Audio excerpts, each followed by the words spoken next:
fatherofhollywood.com, along with truthwins.com, presents Dreamland New Beginnings, written by Dr. Galen Whitley Keith, narrated by Keith Whitley. Chapter 10. The Scott Mansion in Lincoln Park glimmered like an exhibition piece of German Baroque architecture, proud and opulent against the early blossoms of the season. Its lawns swept wide, and in the back garden a great oak held two swings, their ropes twisted with faded ribbon. Upon one swing sat Mary Scott, her dark curls pinned back neatly, her expression animated with curiosity. Beside her sat her younger sister, Gigi Ross, golden hair cascading over her shoulders, eyes laughing as they pumped their legs until the swings rose and fell in unison. Mary turned her head as she leaned back, her skirts rustling. "And what did Uncle Samuel say when Mr. Whitley asked to see you?" Gigi grinned, letting herself sway lazily.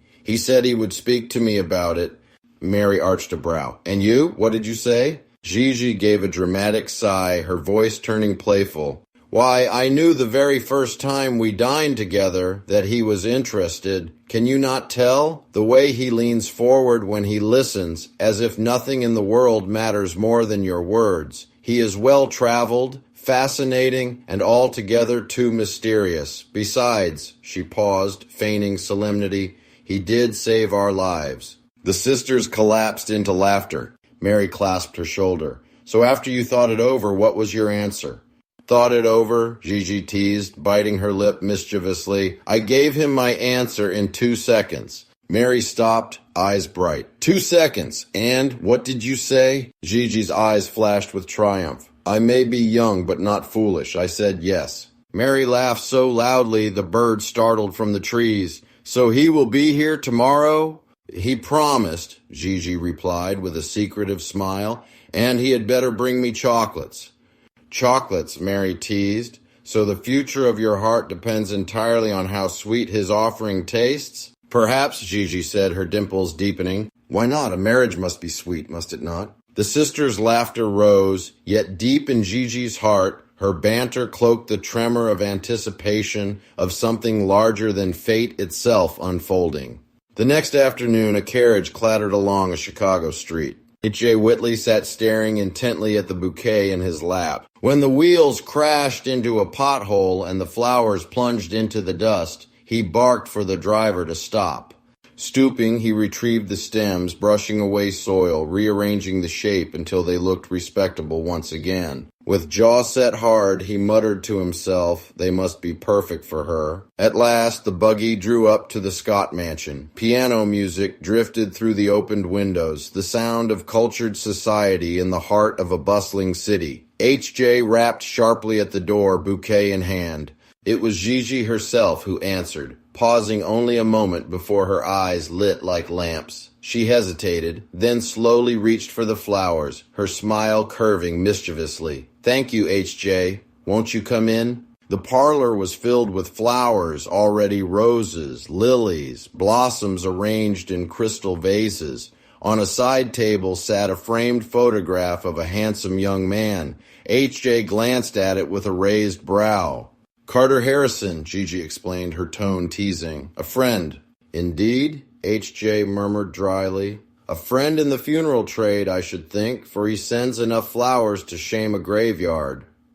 Laughter bubbled between them. Mary looked up from the piano when they entered, eyes glancing knowingly toward the flowers in her sister's arms. She extended her hand graciously. "So this is the gallant Mr. Whitley at last. And he brought you flowers, Gigi?" The sisters exchanged giggles until Gigi's gentle smile steadied the moment. "Yes," she said softly, "and they are beautiful." Mary swept them away to a valse while H.J. took a seat at the piano bench beside Gigi. With her hands poised over the keys, her face softened. "Would you like to hear something?" "I would pay to hear it," H.J. said sincerely. At once her fingers danced across the piano keys, a melody spilling out like sun pouring through clouds. The piece rose and fell with grace, and when she finished, silence enveloped them before H.J. drew her gently into his arms. Their kiss was quiet, charged, inevitable. Events unfolded amid Chicago's glittering society. At one of Mayor Harrison's gatherings, music filled a gilded room. Carrie Jacobs Bond performed with grace, while the city's power gathered in applause. Standing near the front, Gigi listened politely, though her eyes from time to time flickered toward Carter Harrison IV beside her. Carter flirted shamelessly, his admiration impossible to disguise. H.J. entered late, introduced by the mayor himself, and immediately caught sight of Gigi. After the performance, he approached, bowing over Gigi's hand. "It is good to see you again." His eyes fixed on hers, though Carter lingered at her side. Introductions followed. Carter smiled, though stiffly. "I have heard of your adventure protecting Gigi during that train robbery, Mr. Whitley. We owe you thanks." H.J. replied smoothly, though with his typical dryness. "Any man would have done the same." He looked toward Gigi. "Yet I was hoping you might spare time tomorrow for a stroll in the park?" Carter's jaw tightened. Gigi hesitated only for form. "Yes," she said, "at 10. The rivalry was set, though none dared name it yet aloud. The following day, under a shaded tree in Lincoln Park, Gigi rested with her parasol across her lap. H.J. held her hand, troubled. "There are things you do not know of me, Miss Ross, darknesses I scarcely speak of. I have been wounded by the past, so much that I cannot bear the thought of being hurt again. There is nothing so terrible you cannot share with me. I fear to open my heart only to have tragedy repeat itself. For weeks I have thought of nothing but a future together with you. But my business will not be delayed, and you will be happier perhaps without me." Tears sprang to Gigi's eyes, though her voice stayed steady. "Even when my nights are full of laughter, when I crawl beneath the covers, my heart will still long to be with you." His look was torn with affection and despair. "Forgive me, but for now we must put this aside." Gigi forced a smile, though it clenched her heart. "Then remember this, H.J. When fortune smiles upon you, embrace her." He kissed her hand once, then rose with resolve, leading her back along the shaded lane. Days later, he boarded the train westward, his briefcase of contracts his only companion. Back in Mary's mansion, frustration grew. Carter vied for Gigi's hand, showering her with flowers and elaborate attention. Samuel and Mary whispered in garden walks of their concerns. That business would keep H.J. forever at a distance, while Carter pressed closer. At last, an engagement supper was arranged.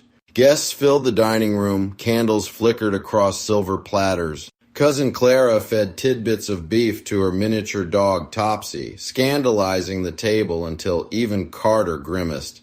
And then Carter rose, lifted his glass, and declared before all, "To the luckiest man alive, for Gigi has agreed to be my bride." Cheers followed, wine glasses raised. Gigi smiled faintly, her heart torn in silence. And at that very moment, H.J. Whitley stood at the mansion doors with flowers and a box of chocolates. The butler's polite words struck like a blow. Miss Ross and Mr. Harrison are celebrating their engagement. H.J. turned stricken. He descended the steps in silence, cast the gifts against the stones, mounted his horse, and rode into the night. Inside, laughter swirled around Gigi, even as her heart twisted with unease. In the quiet of her chamber later, Gigi confessed to Mary, "I dreamt again. I know now the dreams cannot be ignored. I was foolish to hesitate. Destiny has called me, and I must follow." Mary looked at her anxiously. "You mean H.J.?" "Yes," she said firmly. "I must meet him at the station tomorrow. Whatever Carter feels, I cannot deny what I know to be true." And so the telegram was sent. Carter's fury was thunderous. In his study, he crushed the message, vowing bitterly, "She will live to regret this." Steam curled above Chicago Station the next morning. Through the haze, Gigi scanned the platform anxiously. Her heart stilled when she saw him, tall, composed, his mustache sharp, his eyes softening as at last they found hers. She ran to him, skirts brushing the platform boards, parasol bobbing at her side. "H.J.," she cried. His steps slowed, almost formal at first, but when she reached him, her radiant smile broke the last of his restraint. "I must ask," she said breathlessly, eyes uplifted, piercing him with their truth. "It will seem strange, but I must know. Do you love me?" He faltered, breath catching, the words rising thick in his throat. At last whispered, "Yes, but it is too late. You are engaged to Carter." She seized him, kissed his cheek with certainty. "No, I ended it." H.J.'s heart pounded with release, disbelief, joy. Before thought could stop him, he caught her at the waist, lifted her high, spinning her in a circle until her laughter spilled across the station. "Then, Gigi Ross," he cried, breathless, voice fierce with triumph, "will you marry me?" "Yes," she whispered through her tears. Their lips met as the whistle of the waiting engine split the air, sealing in that kiss the promise of a new destiny. Come back next Wednesday to hear the next chapter of Dreamland New Beginnings, written by Dr. Galen Whitley Keith, narrated by Keith Whitley.